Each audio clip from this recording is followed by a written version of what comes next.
The scorching wind howled across the barren plain, carrying dust and despair in equal measure as Elizabeth Calloway staggered forward, her cracked lips bleeding, and her once beautiful blue dress now torn and filthy. The water canteen at her side hung empty, mocking her with hollow sounds as she trudged through the unforgiving Nevada desert, the betrayal of her husband still fresh and burning hotter than the merciless sun overhead. Elizabeth had trusted Patrick, believed in the life they were building in Carson City. She'd left behind her comfortable existence in Boston to follow his dreams of silver mining fortune, only to discover that the man she'd married had debts that ran deeper than his promises. When their wagon had broken down 3 days ago, 20 miles from the nearest settlement, she'd fallen asleep exhausted from the heat. She'd awakened alone, her wedding ring gone, along with their horse, most of their supplies, and her husband. Now the desert was claiming her inch by inch. Her vision blurred as she stumbled over a rock and fell to her knees. The ground burned through her skirt, but Elizabeth no longer had the strength to cry out. The year was 1876, and she was going to die forgotten in this God-forsaken wilderness. Just another Eastern woman who couldn't survive the brutal reality of the West. Miles away, Preston Sawyer followed the faint tracks in the sand with practiced eyes. The lean cowboy pulled his hat lower against the glare, his weathered face showing concern as he read the story written in the desert floor. Someone was wandering aimlessly, their footprints growing closer together with each passing yard a sure sign of exhaustion. "Steady, Russet," he murmured to his chestnut mare. "Someone's in trouble out here." Preston had been riding the boundary of the Crooked Arrow Ranch when he'd spotted unusual markings in the distance. Curiosity had drawn him closer, concern keeping him on the trail as it became clear that someone was wandering the desert without proper supplies. In these parts, that was tantamount to a death sentence. He kicked his horse into a canter, following the stumbling path that wound between sagebrush and across the cracked earth. The tracks were small a woman's boots, he guessed, and they were fresh, not more than a day old. When he crested the rise and spotted a figure collapsed on the ground ahead, Preston's heart hammered in his chest. He spurred Russet forward, dust billowing behind them as they raced toward the prone form. Pulling up beside the woman, he dismounted in one fluid motion, grabbing his water canteen as his boots hit the ground. Elizabeth heard the thundering hooves as if from underwater, too delirious to determine if the sound was real or just another mirage sent to torment her dying mind. A shadow fell across her face, blissfully blocking the sun. She forced her swollen eyes open to see a tall figure kneeling beside her. "Madam, can you hear me?" The voice was deep, concerned, and wonderfully real. Rough but gentle hands lifted her head, and something cool pressed against her lips. Water, sweet, blessed water, trickled into her mouth. Elizabeth coughed, then drank greedily until the canteen was pulled away. "Easy now. Too much at once will make you sick." She blinked up at her rescuer, seeing a sun-baked face beneath a worn cowboy hat. Eyes the color of a summer storm gazed down at her with worry. "My husband," she rasped, her voice barely audible. "He left me, to die." Preston's jaw tightened as understanding dawned. He'd seen it before, men abandoning their wives when times got tough, but leaving someone to die in the desert was lower than a snake's belly. "You're safe now, madam," he said, offering another small sip of water. "I'm Preston Sawyer, foreman at the Crooked Arrow. Can you tell me your name?" "Elizabeth," she whispered. "Elizabeth Calloway." "Well, Miss Elizabeth, I'm going to get you somewhere safe." Preston assessed her condition with a practiced eye. She was suffering from severe heat exhaustion and dehydration, but with proper care she would survive. He helped her drink a bit more water before lifting her onto his horse. Elizabeth was so light in his arms, it frightened him. Preston mounted behind her, cradling her against his chest as he turned Russet toward the ranch. "Stay with me, Miss Elizabeth," he urged as her head lolled against his shoulder. "Just a few miles more, and you'll have a proper roof over your head." Elizabeth tried to respond, but consciousness was slipping away.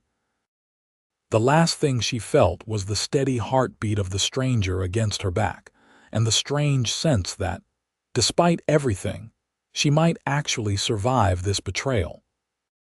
The Crooked Arrow Ranch sprawled across 5,000 acres of Nevada territory, its main house standing proudly against the backdrop of distant mountains. When Preston rode in with the unconscious woman in his arms, the ranch hands stopped their work to stare. "George," Preston called to a young cowboy, "fetch Mrs. Henson from the kitchen. Tell her to prepare a bed and bring cool water and cloths." The plump, motherly cook was already hurrying from the house, wiping her hands on her apron. "Land's sakes, Preston, what have you brought home now?" "Found her abandoned in the desert," Preston explained, carefully dismounting while supporting Elizabeth. "Her husband left her to die." Mrs. Henson's kind face hardened with anger. "Some men don't deserve to breathe the Lord's air. Bring her to the spare room. Poor thing looks half dead." For 3 days, Elizabeth drifted in and out of consciousness. Mrs. Henson and Preston took turns cooling her fever with damp cloths and coaxing water between her parched lips. On the morning of the 4th day, Elizabeth finally opened her eyes, fully aware of her surroundings for the first time. Sunlight streamed through lace curtains onto unfamiliar walls. She was in a simple but comfortable bedroom, lying in a bed with clean sheets. For a moment, she thought she must have dreamed the entire horrific ordeal. "You're awake." The deep voice from the desert reached her ears. Elizabeth turned her head to see the cowboy Preston sitting in a chair beside her bed, his hat in his hands. He looked different without trail dust covering his features. Younger than she'd first thought, perhaps 30, with dark brown hair and those same intense gray eyes. "Where am I?" Elizabeth asked, her voice still rough. "Crooked Arrow Ranch, about 20 miles east of where I found you." Preston leaned forward, offering a cup of water. "How are you feeling?" Elizabeth accepted the water gratefully. "Like I've been trampled by a herd of buffalo." She attempted a weak smile. "Thank you for saving my life, Mr. Sawyer." "Preston," he corrected gently. "And you're welcome, though any decent man would have done the same." "I thought decent men were a myth out here," Elizabeth murmured, thinking of Patrick and his final betrayal. Preston's expression darkened. "Your husband has a lot to answer for. Sheriff Daniels from Carson City has been notified. When you're stronger, he'd like to speak with you about what happened." Memories flooded back the broken wagon wheel, Patrick's growing agitation as they waited for help, his cold eyes when she'd awakened that final morning to find him packing their valuables. "I don't want to think about him right now," Elizabeth said, turning away. "Please." Preston nodded, understanding in his eyes. "Of course. Mrs. Henson has prepared some broth. Think you could manage a few spoonfuls?" As if summoned by her name, the cook appeared in the doorway carrying a tray. "Well, look who's decided to rejoin the land of the living. You gave us quite a scare, young lady." Over the next week, Elizabeth's strength slowly returned. Mrs. Henson fussed over her like a mother hen, insisting she eat second helpings at every meal to put some meat back on those bones. The ranch owner, Mr. Harrison, a gruff widower in his 60s, had welcomed her presence with surprising grace, telling her she could stay as long as needed. Preston visited her room daily, first to check on her recovery, then gradually staying longer to talk. Elizabeth learned he'd been orphaned young and raised by his uncle, a rancher in Texas. He'd come to Nevada 10 years ago, working his way up from ranch hand to foreman through hard work, and an uncanny ability with horses. They speak a language all their own, he explained one evening as they sat on the porch watching the sunset paint the mountains gold. Most men try to break a horse's spirit. I prefer to reach an understanding. Elizabeth watched him as he spoke, noting how his face transformed when he talked about his work, passion replacing the careful reserve he usually maintained. "You have a gentle soul for a cowboy," she observed. Preston looked startled, then laughed softly. "Don't let the ranch hands hear you say that. I have a reputation to maintain." 2 weeks after her rescue, Elizabeth ventured to the corral where Preston was working with a spirited black colt. She stood at the fence, mesmerized by the dance between man and horse. Preston moved with quiet confidence, his body language clear and consistent. The colt, initially wary, gradually relaxed under his patient guidance. "He's responding well," Elizabeth commented when Preston finally approached the fence, wiping sweat from his brow. "He's intelligent. Makes everything easier." Preston's gaze swept over her appraisingly. "You're looking stronger today," Elizabeth smiled. "Mrs. Henson's cooking is working miracles. I wanted to thank you again for everything you've done." "You've thanked me enough." Preston hesitated, then asked, "What will you do now, Elizabeth?" The question hung between them. Elizabeth had been avoiding thinking about her future, but she couldn't stay at the Crooked Arrow indefinitely. "I don't know," she admitted. "I have a sister in San Francisco. I could go there, I suppose." The prospect filled her with dread, explaining Patrick's betrayal to her family, starting over again with nothing. It seemed overwhelming. "Or you could stay," Preston suggested quietly. "Mrs. Henson could use help in the kitchen. The pay wouldn't be much, but you'd have room and board." Hope flickered in Elizabeth's chest. "Do you think Mr. Harrison would agree?" "It was his idea," Preston said with a small smile. "He thinks you have gumption, high praise coming from him. The decision was easy." Elizabeth had nowhere else to go, and despite the circumstances that had brought her there, she'd found unexpected comfort at the Crooked Arrow. The rhythm of ranch life suited her. The early mornings, hard work during daylight hours, and peaceful evenings spent on the porch watching the desert stars emerge. Mrs. Henson took her under wing, teaching her the intricacies of cooking for a dozen hungry cowboys. Elizabeth discovered she had a talent for baking that brought smiles to the faces of the ranch hands. For the first time since leaving Boston, she felt useful, valued for more than just being a wife. Preston watched her transformation with quiet admiration. The fragile woman he'd rescued was blooming into someone strong and determined, her natural grace undiminished by flour-covered hands and simple dresses borrowed from Mrs. Henson. One evening in late July, a month after Elizabeth's arrival, Sheriff Daniels rode into the Crooked Arrow with news. Patrick Calloway had been arrested in Reno, attempting to sell stolen goods. Among his possessions were Elizabeth's wedding rings and family locket. "He'll stand trial for theft and abandonment," the sheriff explained as they sat in Mr. Harrison's study. "With your testimony, Mrs.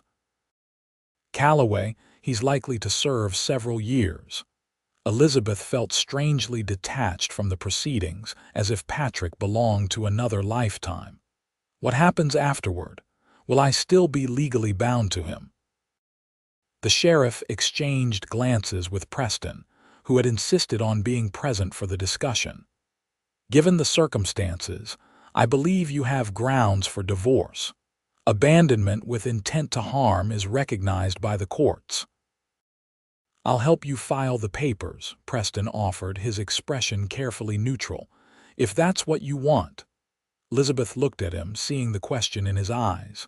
"Yes," she said firmly, "that's exactly what I want." The day Elizabeth testified at Patrick's trial was blistering hot. The Carson City courthouse stifling despite open windows.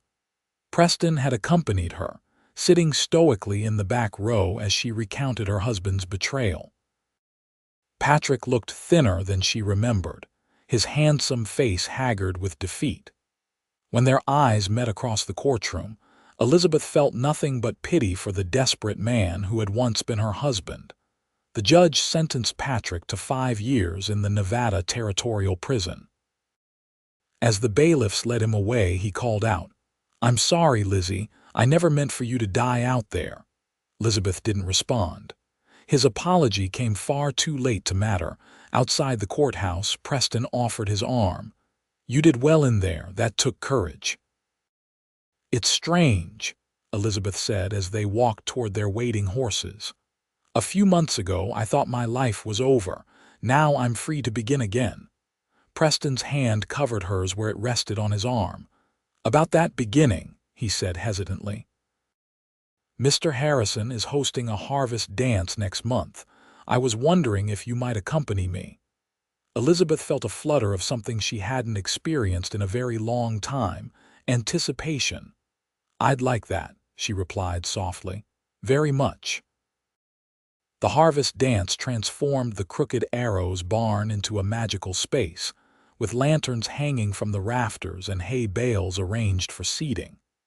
Ranchers from miles around gathered with their families, the women in their finest dresses, men in pressed shirts with their boots polished. Elizabeth wore a new dress of deep blue calico, purchased with her savings from working in the kitchen. Mrs. Henson had helped style her hair, arranging her chestnut curls atop her head with a few tendrils framing her face. "You look lovely," Preston said when he came to escort her, his voice hushed with admiration. Elizabeth felt herself blush under his gaze. Preston looked different too, in a clean white shirt and dark vest, his usually untamed hair slicked back. They made a handsome pair, drawing approving glances as they entered the barn. When the fiddler struck up a lively tune, Preston extended his hand. "May I have this dance, Miss Elizabeth?" Their first dance together revealed a natural harmony in their movements. Preston led with confidence, his hand warm at the small of her back as they whirled among the other couples. Elizabeth found herself laughing, genuinely happy for the first time in years. Later, as they stepped outside for air, Preston guided her toward a quieter spot near the corral. The harvest moon hung low and golden, casting long shadows across the ranch yard. "I have something for you," Preston said, reaching into his pocket. "A small token to mark your new beginning." He pressed a small object into her palm. Elizabeth opened her hand to find a silver pin shaped like a horse, its mane and tail flowing gracefully. "Preston, it's beautiful," she breathed, touching it reverently. "I had it made from your wedding ring," he explained. "Sheriff Daniels returned it last week, but I thought you might prefer it this way. A symbol of strength rather than betrayal." Tears sprang to Elizabeth's eyes at his thoughtfulness. "Thank you. I'll treasure it always." Preston's hand reached up to gently brush a tear from her cheek. "Elizabeth," he began, his voice uncharacteristically uncertain. "These past months having you here at the Crooked Arrow, it's been the happiest time of my life." Elizabeth's heart quickened. "Mine too," she whispered. "I know it might be too soon with everything you've been through, but I find myself thinking of you morning and night." Preston took a deep breath. "I care for you, Elizabeth, more than I thought possible." Elizabeth stepped closer, emboldened by the emotions she saw in his eyes. "I care for you too, Preston. You saved more than my life that day in the desert. You saved my faith in good men." When he bent to kiss her, it felt like coming home after a long journey. His lips were gentle against hers, asking rather than demanding, giving her the choice to pull away. Instead, Elizabeth leaned into him, her hands finding his shoulders as the kiss deepened. A wolf whistle from near the barn broke them apart, both laughing breathlessly as they spotted George grinning at them from the doorway. "Seems we've been discovered," Preston said, keeping an arm around her waist. "I don't mind," Elizabeth replied, resting her head against his shoulder as they walked back toward the music and light. "Not at all." As autumn faded into winter, Elizabeth and Preston's courtship blossomed under the approving eyes of the ranch community. They rode together on Sundays, exploring the quieter beauty of the desert in the cooler months. Preston taught Elizabeth to shoot a revolver just in case, he insisted, and she proved to have a surprisingly steady hand. In the evenings, they sat before the fire in the ranch house parlor, sometimes reading aloud to each other, other times simply enjoying the comfortable silence between them. Mr. Harrison observed their growing closeness with satisfied nods, occasionally reminiscing about his late wife with a wistfulness that made Elizabeth's heart ache. "Love's a rare thing out here," the old rancher told her one afternoon, as they watched Preston breaking a new horse in the corral. "When you find it, you hold onto it with both hands." The first snow of December brought with it an unexpected visitor. Elizabeth was kneading bread dough when Mrs. Henson bustled into the kitchen, her expression troubled. "There's a lady asking for you, dear. Says she's your sister." Elizabeth's hands froze in the dough. "Emma, here." She hurried to the parlor, flour dusting her apron, to find an elegantly dressed woman pacing anxiously. Emma Carlyle turned at the sound of footsteps, her face so like Elizabeth's own, registering shock. "Lizzie. Oh, thank God." Emma rushed forward to embrace her sister. "We thought you were dead. Father's been beside himself with worry." Elizabeth returned the embrace awkwardly, suddenly conscious of how different her life had become. "How did you find me?" The Carson City sheriff wrote to us about Patrick's arrest. Emma held Elizabeth at arm's length, examining her. "Why didn't you write? We would have sent money for your return passage." "I didn't want to come back," Elizabeth admitted. "I've made a life here, Emma. A good one." Emma looked around the ranch house with barely concealed disdain. "As a cook." "Lizzie, this is beneath you. You're a Calloway." "No," Elizabeth interrupted firmly. "I'll soon be free of that name." The sisters argued late into the night, Emma insisting that Elizabeth return to Boston, where their father could arrange a proper divorce and reintroduce her to society. Elizabeth steadfastly refused, trying to make her sister understand how much she had changed. "You don't understand what it's like here," Elizabeth said finally. "The freedom I've found, the purpose." "And does this cowboy of yours factor into this purpose?" Emma asked shrewdly. Mrs. Henson mentioned him rather extensively. Elizabeth couldn't hide her blush. "Preston is important to me," Emma sighed, her expression softening. "You're in love with him." It wasn't a question, but Elizabeth answered anyway. Yes, I am." The next morning, Preston found the sisters walking in the ranch yard, their conversation more amicable than the previous evening. Emma scrutinized him openly as Elizabeth made the introductions, her Boston reserve making her expression difficult to read. "So you're the man who saved my sister," Emma said. "Our family owes you a debt we can never repay." Preston tipped his hat respectfully. "Miss Calloway saved herself. I just provided water and a direction." Emma smiled despite herself, glancing at Elizabeth. "I see why you speak so highly of him." Over the next few days, Emma's attitude gradually shifted as she witnessed the life Elizabeth had built.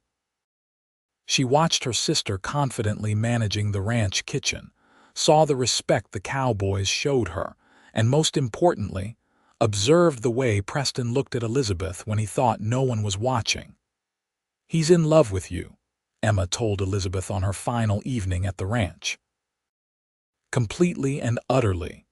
Elizabeth's heart warmed at her sister's words. "I know. And you've truly found happiness here. In this wilderness," Elizabeth took her sister's hands. "More happiness than I ever thought possible. Will you tell Father that, make him understand?" Emma nodded, her eyes bright with unshed tears. "I'll try." And perhaps next summer you could visit us. Bring your cowboy if things progress as I suspect they might." When Emma departed for San Francisco the next morning, the sisters embraced with genuine affection. "Write to me," Emma insisted. "I want to know everything." "I will," Elizabeth promised. "Thank you for understanding." As the stagecoach disappeared in a cloud of dust, Preston's arm slipped around Elizabeth's waist. "She's formidable," he commented. "Reminds me of someone else I know." Elizabeth laughed, leaning into his embrace. "Calloway women are not easily intimidated." "Good thing, too," Preston replied, dropping a kiss on her temple. "This country demands strength." Christmas at the Crooked Arrow was a joyous affair, with the ranch house decorated with pine boughs and handmade ornaments. Mrs. Henson outdid herself with the feast, and even the most taciturn cowboys joined in singing carols around the piano Mr. Harrison had imported from San Francisco years earlier. After the celebrations, as the ranch settled into peaceful quiet, Preston asked Elizabeth to join him for a moonlit ride. Bundled against the December chill, they rode to a ridge overlooking the snow-dusted valley, the stars brilliant in the clear winter sky. "It's beautiful," Elizabeth breathed, her words forming small clouds in the frosty air. "Not as beautiful as you," Preston replied, helping her dismount. He seemed nervous, Elizabeth noticed, his usual steady confidence replaced by an endearing uncertainty. When he led her to a flat boulder overlooking the valley, she followed willingly, curious about his unusual behavior. "Elizabeth," he began, taking her gloved hands in his. "These past months have been the happiest of my life." "Mine too," she said softly. "When I found your tracks in the desert that day, I had no idea I was following a path to my future." Preston's voice grew stronger as he continued. "You've brought light and joy into my world in ways I never imagined possible." Elizabeth felt tears pricking at her eyes as Preston knelt before her, drawing something from his pocket. "I've spoken with Mr. Harrison, and he's agreed to sell me a parcel of land on the eastern boundary. Good grazing land with a creek running through it." Preston opened his hand to reveal a simple gold ring. "I'm not a wealthy man, Elizabeth, but I promise to work every day to make a good life for us, if you'll have me." "Preston," Elizabeth whispered, her voice catching. "Elizabeth Calloway, would you do me the honor of becoming my wife?" "Yes," she answered without hesitation, tears of joy streaming down her cheeks. "Yes, with all my heart." Preston slipped the ring onto her finger, then rose to gather her in his arms. Their kiss was sweet with promise, sealing a future neither could have imagined months earlier. The wedding took place in early April, when the desert bloomed with unexpected wildflowers. Elizabeth wore a new dress of ivory silk, ordered from San Francisco with Emma's help. Preston, looking both nervous and proud, waited for her beneath an arch of twisted willow branches at the edge of the ranch yard. Mr. Harrison gave the bride away, and Mrs. Henson wept openly throughout the ceremony. The ranch hands, unusually clean and uncomfortable in their Sunday best, watched with barely concealed sentiment as their foreman and the woman who had become the heart of the ranch pledged their lives to one another. "I, Preston James Sawyer, take you, Elizabeth Marie Calloway, to be my lawfully wedded wife." Preston's voice rang clear and true as he recited his vows. "To have and to hold, from this day forward, for better or worse, for richer or poorer, in sickness and in health, to love and to cherish, till death do us part." When Elizabeth repeated the vows, her voice trembled with emotion, but her eyes never left Preston's face. As the preacher pronounced them husband and wife, a cheer went up from the assembled guests. "Mrs. Sawyer," Preston murmured against her lips as they sealed their union with a kiss. "My wife." Elizabeth smiled up at him, her heart so full it threatened to burst. "My husband," she replied. "My rescuer." "We rescued each other," Preston corrected gently, leading her toward the celebration that awaited. Their honeymoon was a week-long journey to Lake Tahoe, where they stayed in a small cabin nestled among towering pines. After months of propriety and restraint, they discovered each other with tender passion, learning the contours of bodies and hearts alike. Elizabeth found in Preston's arms the joy that had been so painfully absent in her first marriage. His touch was reverent, his concern always for her pleasure before his own. In the privacy of their cabin, they spoke of hopes and dreams, building a foundation for the life they would share. "I never thought I'd find love in the desert," Elizabeth confessed one night as they lay tangled together beneath warm blankets, the mountain air cool through the open window. "When Patrick left me there, I was certain I was going to die." Preston's arms tightened around her. "I thank God every day that I found your tracks." "As do I," Elizabeth whispered, pressing her lips to his chest above his heart. Upon their return to the Crooked Arrow, they began preparing for their new life. The land Preston had purchased was virgin territory, requiring months of hard work to transform into a working ranch. The couple continued to live and work at the Crooked Arrow while building their future home. Elizabeth threw herself into planning their house, designing a cozy but practical dwelling that would grow with their family. Preston, with help from the Crooked Arrow hands, worked weekends to bring her vision to life, raising walls and setting roof beams with determined efficiency. By October, the small but sturdy house was complete, painted white with green shutters like the home Elizabeth remembered from her childhood. Preston carried her across the threshold on a crisp autumn evening, setting her down in the front room where a fire already blazed in the stone fireplace. "Welcome home, Mrs. Sawyer," he said, his face alight with pride and love. Elizabeth turned slowly, taking in the polished floors, the kitchen with its new cook stove, the comfortable furniture they'd gradually acquired. Outside, the corral held 4 fine horses, the beginning of the breeding program Preston had dreamed of for years. "It's perfect," she breathed. "Absolutely perfect." That night, as they christened their new bed, Elizabeth whispered a secret in Preston's ear, one she'd been keeping for several weeks. His eyes widened in wonder as he placed a gentle hand on her still flat stomach. "A baby," he whispered, awe making his voice rough. "You're certain?" Elizabeth nodded, tears of joy spilling down her cheeks. "Mrs. Henson confirmed it. Next spring we'll be 3. Preston gathered her close, his own eyes suspiciously bright. "I never knew a man could be this happy," he confessed.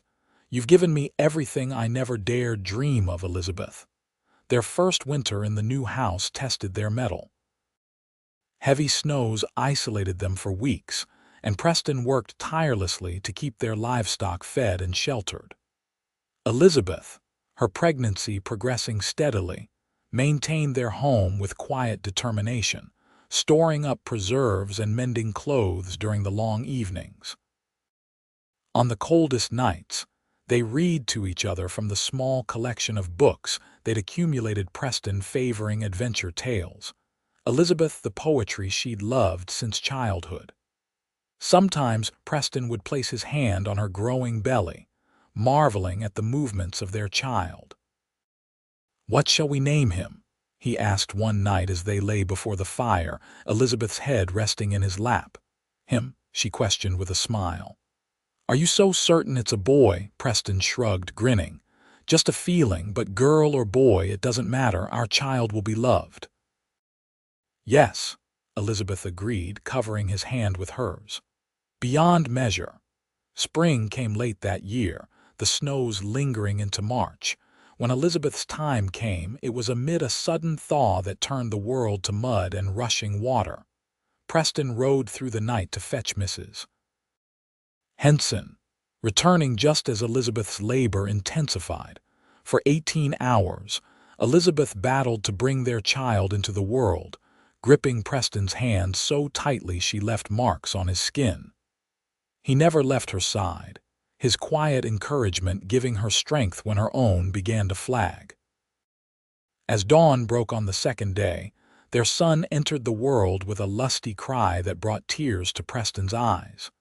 Mrs. Henson cleaned and swaddled the infant before placing him in Elizabeth's arms. "He's perfect," Elizabeth whispered, counting tiny fingers and toes with wonder. "Look what we made, Preston." Preston sat carefully on the edge of the bed, one arm around his wife, the other gently touching his son's downy head. "What shall we call him?" Elizabeth studied the baby's face, already seeing echoes of his father in the strong chin and dark hair. "James," she decided. "James Harrison Sawyer." "After my father and Mr. Harrison," Preston nodded approval. "A fine name for a fine boy." Mrs. Henson watched the new family with satisfaction, seeing in their faces the love that would carry them through the challenges ahead. "You've come a long way from that half-dead woman in the desert," she told Elizabeth later as she prepared to return to the Crooked Arrow. "God works in mysterious ways." "Indeed he does," Elizabeth agreed, gazing down at her nursing son. "I had to lose everything to find what truly mattered." The seasons turned, each bringing new joys and challenges to the Sawyer ranch. Little James grew into a sturdy toddler with his father's curiosity and his mother's determination. The horse breeding program flourished under Preston's expert guidance, producing animals known throughout the territory for their intelligence and stamina. Elizabeth's garden expanded each year, providing not only for their table but yielding enough surplus to sell in the growing town nearby. Her preserves won ribbons at the county fair, bringing a flush of pride to Preston's face as he told anyone who would listen, "That's my wife's handiwork." 2 years after James's birth, Elizabeth gave Preston a daughter they named Emma Rose. The little girl had her mother's chestnut curls and her father's storm-gray eyes, a combination that Preston declared would break hearts from here to San Francisco. Life wasn't always easy. Drought years strained their resources, and a prairie fire nearly claimed their barn when James was 4. Yet through every hardship, the bond between Elizabeth and Preston only strengthened, their partnership proving resilient against all challenges. On the 5th anniversary of their wedding, Preston surprised Elizabeth with a gift, a silver locket to replace the one Patrick had stolen years before. Inside, he had placed miniature portraits of James and Emma, painted by an artist passing through town. "To remind you always of the family we've built," Preston said as he fastened it around her neck. Elizabeth touched it reverently. "I don't need reminding. You and the children are in every beat of my heart." That night, after the children were asleep, they sat on the porch watching the desert stars, Preston's arm around Elizabeth's shoulders, her head resting against him. "Do you ever regret it?" he asked suddenly. "Staying here, building this life instead of returning to Boston comfort?" Elizabeth looked up at him, surprised. "Never," she said firmly. "Not for a single moment." Preston's eyes searched hers, finding only truth. "Even in the hard times, especially then." Elizabeth took his work-roughened hand in hers. "In Boston, I was a decorative object, Preston. Here, I'm a partner, a mother, a woman with purpose. You never saw me as something fragile to be protected. You saw my strength, even when I couldn't see it myself." Preston bent to kiss her, his lips gentle yet possessive. "You're the strongest person I know, Elizabeth Sawyer." As the years passed, the Sawyer ranch prospered. Preston's reputation as a horse breeder spread beyond Nevada, bringing buyers from as far as Chicago. Elizabeth, drawing on her Eastern education, kept meticulous books and handled correspondence with a grace that impressed their business associates. James grew into a thoughtful young man who inherited his father's way with horses. Emma rose, spirited and bright, excelled in her studies, and dreamed of attending university, a dream her parents encouraged, remembering Elizabeth's thwarted educational aspirations. When Emma was 15, a letter arrived from Boston bearing news of Elizabeth's father's passing. The substantial inheritance he left his daughters allowed the Sawyers to expand their ranch and establish a college fund for both children. "Your father never approved of me staying in Nevada," Elizabeth told Emma as they discussed her future. "But he would be proud to see his granddaughter pursue her dreams." In the autumn of 1897, 20 years after Preston had followed Elizabeth's desperate tracks across the desert, they stood together watching their son ride out to begin his apprenticeship with a renowned horse trainer in Kentucky. Elizabeth wiped tears from her cheeks as James's figure grew smaller in the distance. "It seems like yesterday he was taking his first steps," she said, leaning against Preston's solid presence. "He'll be back," Preston assured her, his arm tight around her waist. "This is home."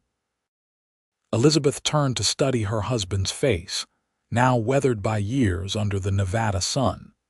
Silver threaded his dark hair, and laugh lines crinkled the corners of his eyes, but his gaze held the same steady strength that had given her hope when she'd been at her lowest. "You know what day it is?" she asked softly. Preston smiled down at her. "Of course. 20 years ago today I found a half-dead Eastern lady wandering the desert." His voice softened. "Best day of my life, though you might not have agreed at the time." Elizabeth rose on tiptoe to kiss him, pouring 2 decades of love and gratitude into the gesture. "Second best day," she corrected when they parted. "The best was the day I became your wife." That evening, as twilight painted the desert in shades of purple and gold, Preston and Elizabeth walked hand in hand to the ridge overlooking their land. The ranch house glowed with welcoming light in the gathering dusk, smoke curling from the chimney.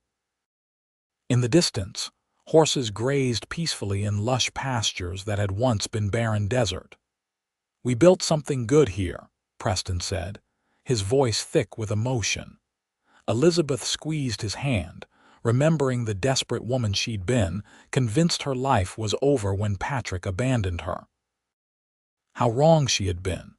Her life hadn't ended in that desert, it had truly begun when Preston Sawyer followed her tracks and offered water to a dying stranger. "Something very good," she agreed, resting her head against his shoulder as the first stars appeared overhead. "Something that will last." And as they stood together watching night claim their kingdom, Elizabeth silently thanked the cruel twist of fate that had left her alone in the desert all those years ago. Without that abandonment, she might never have found her way home to Preston's arms, the only place she had ever truly belonged.